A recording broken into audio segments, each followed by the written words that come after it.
okay, just to play devil's advocate here, I mean, if there are so many openly proclaimed black colleges in the United States, and don't you think that if we had white colleges, it would be racist?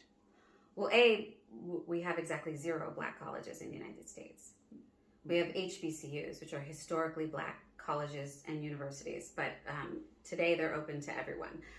But I would argue that even now we do have white colleges. It's just that we don't call them that because they're the norm, not the departure. They align with the original paradigm for universities and colleges in America. They were exclusively white.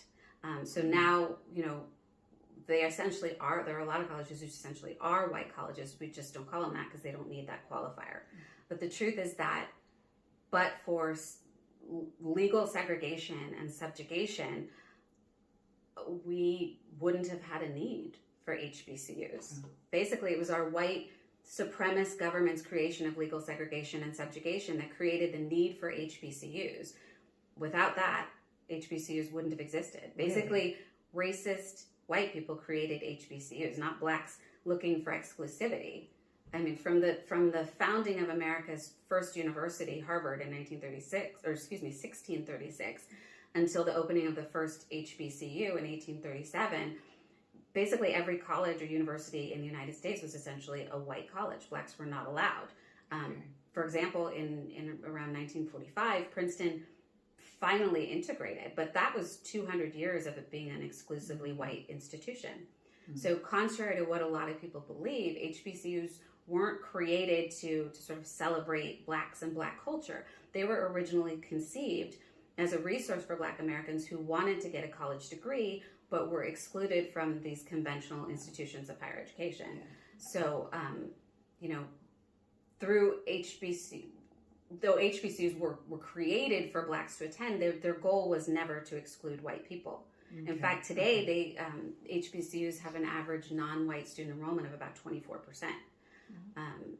And there are several HBCUs that have black student bodies that are as low as 9%. Well, that sounds low. Yeah, I think there's one, Bluefield State, they have a striking 80% white student population. So you'd be surprised to see the demographics of some of these HBCUs. But now compare that to our leading universities, Harvard, Princeton, and Yale. They have 14% and 7.2% black student population, respectively. And that's including foreign blacks, not just African Americans. So, and meanwhile, you have schools like, the University of Wisconsin-Platt. They have 90% white student enrollment. There are schools with 83 and 81%. I know BYU has 80% white student bodies. So, and then there are Christian universities and some Jewish universities that have 99.9% white student bodies. So I do believe that.